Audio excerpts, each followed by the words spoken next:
Stuff, Domenico. Thank you very much. Greatly appreciate it. A lot going on. Well, in a move that could have major implications throughout the medical industry, drug maker GlaxoSmithKlein announced today it plans to stop paying doctors to promote its drugs. The announcement by the UK's largest drug maker means doctors won't be paid to speak about GlaxoSmithKlein drugs at medical conferences. Doctors also won't be paid to write prescriptions of their drugs or influence prescriptions. GSK is also changing the way sales reps are being paid, instead tying pay to the quality of services and technical knowledge instead of prescriptions. Now, this move could force other companies to change their policies as well, given that many have come under fire for their marketing tactics. And joining me live now, Dr. Michael Anderson, medical officer for University Hospital's Case Medical Center. Thank you so much, doctor, for your time.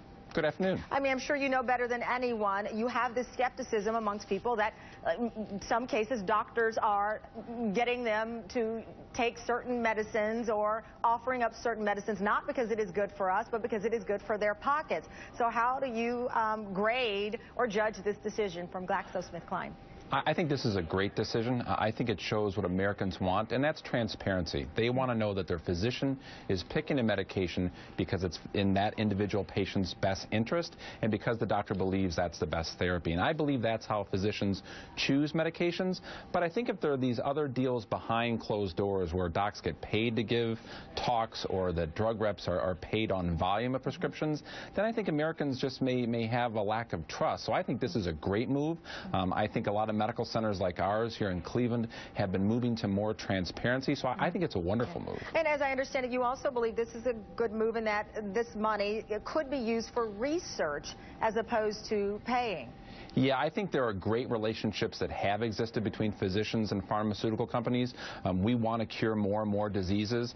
Physicians, that's what we do for a living. So I believe if we figure out better ways to use these monies to improve research, to push the boundaries of medical research, that's a much better use of these kind of monies. As I mentioned, this may open the gates or at least add pressure to the conversation, and thus other drug makers follow suit. Do you believe that will happen?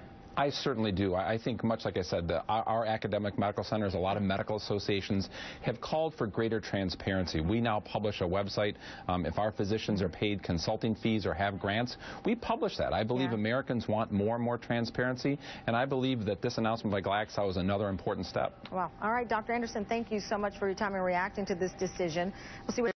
Thank you, sir. My pleasure. Still ahead, Beyonce makes history and is then rejected.